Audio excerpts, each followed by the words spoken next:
Welcome to 30-Second Chances, where we ask industry insiders deep, inquisitive questions and give them far too little time to formulate thoughtful, reflective answers. My guest today is Dan Novak, Content Executive of the National Association of Television Program Executives. Dan, how you doing today? I'm just fine. How are you, Daniel? I'm great, thank you very much. Okay, you know the drill. 30 seconds on the clock and then on to the next question. Are you ready? I am ready, sir. Okay, question number 1. How has the shutdown impacted your work? Considering I work for a global service organization that provides connectivity for the media industry across all silos, television, film, sound, and all the ancillary industries that support them, we are in a wait-and-see posture. It is way too early to make any accurate predictions. We do have flags in the ground on dates for future terra firma events, but all options are on the table. Question 2. That's called, Daniel. That's called hitting the post, my friend. Hit that post. And there's no timers here. I'm impressed. Question 2. What have you been doing to pivot and adapt your own skills to this current situation? That post hit me. That's not fair.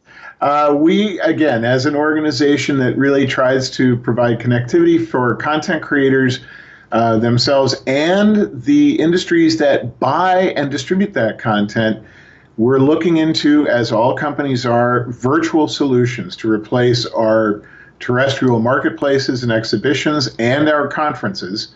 That's the area of NATPE that I supervise, all the talking head stuff. We are ready again for all eventualities. Question 3. What do you think the recovery is going to look like for our industry? I would be lying to you if I said I had any grip on that at this point. I'm hearing everything from radical 80 to 90% reductions in attendance and workflow to things being robust as they used to be. But when I hear reports like Freeman laying off essentially all of their staff at this point, and all of the independent folks in our world. Question 4. If you could collaborate with any one person, living or dead, who would that be? Bill Graham. I think he had certainly shepherded the event industry, or at least the music event part of the industry, through some really turbulent times. I would love to have his voice in my ear right now. Yeah, I remember a lot of the stuff he did early on. He was quite the visionary, I would agree. Interesting choice. And we're almost at 30 seconds. Oh, I thought that was it. Bill Graham was my answer. Yeah, you missed the post on that one, but that's okay. What more can you say? The guy was a genius, gone way too soon. True enough. Okay. Question 4. If you could have one, or was it 4? Maybe it's 5. I don't know. If you could have one weird superpower, what would it be?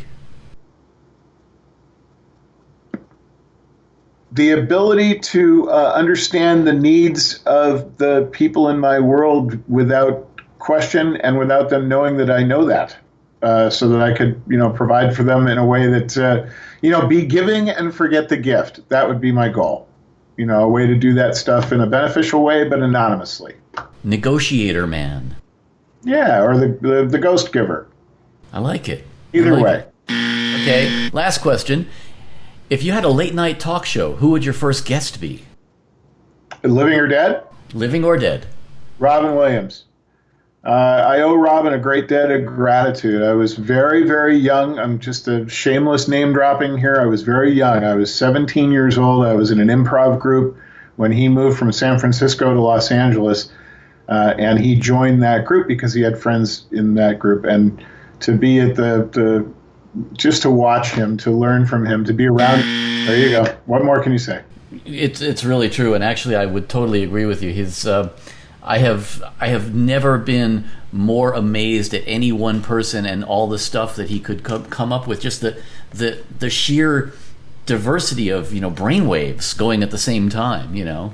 Really amazing. I will tell you this: that the best part of Robin Williams was not what everybody knows and saw on stage or on screen. It was away from it. It was in the parking lots. It was in living rooms. It was the quiet Robin. He was as eminently remarkable talented, brilliant as he was likewise as kind and generous, and the biggest heart I've ever known in my life. And I lost track of him. I was, again, very young. I was around him 17 through, say, 20. Those 3 years. And I, just to time frame it for you and your audience, I remember the night that he came. By the way, I never went anywhere with improv. I should say that. I was a quick washout. But I enjoyed it. I love the form. I remember the evening that he came back from his audition for, remember, he auditioned for Happy Days first, because the Moore character was going to appear on Happy Days as a character. And he came back that night, and the story is now part of the lexicon of Robin Williams, but he thought he had, can I go blue here? He completely screwed it up. He felt that he was over the top and this and that and the other thing. And he was so remorseful, and everybody was, oh, Robin, don't worry about it. And like every night, we all went out that night, and within 2 hours of him being on stage, you never would have known that he had been down about it at all. And of course, the rest is history. So that's my Robin Williams story. And yeah, wonderful, kind individual from everything I've heard. Yeah. Oh, I can tell you from firsthand experience.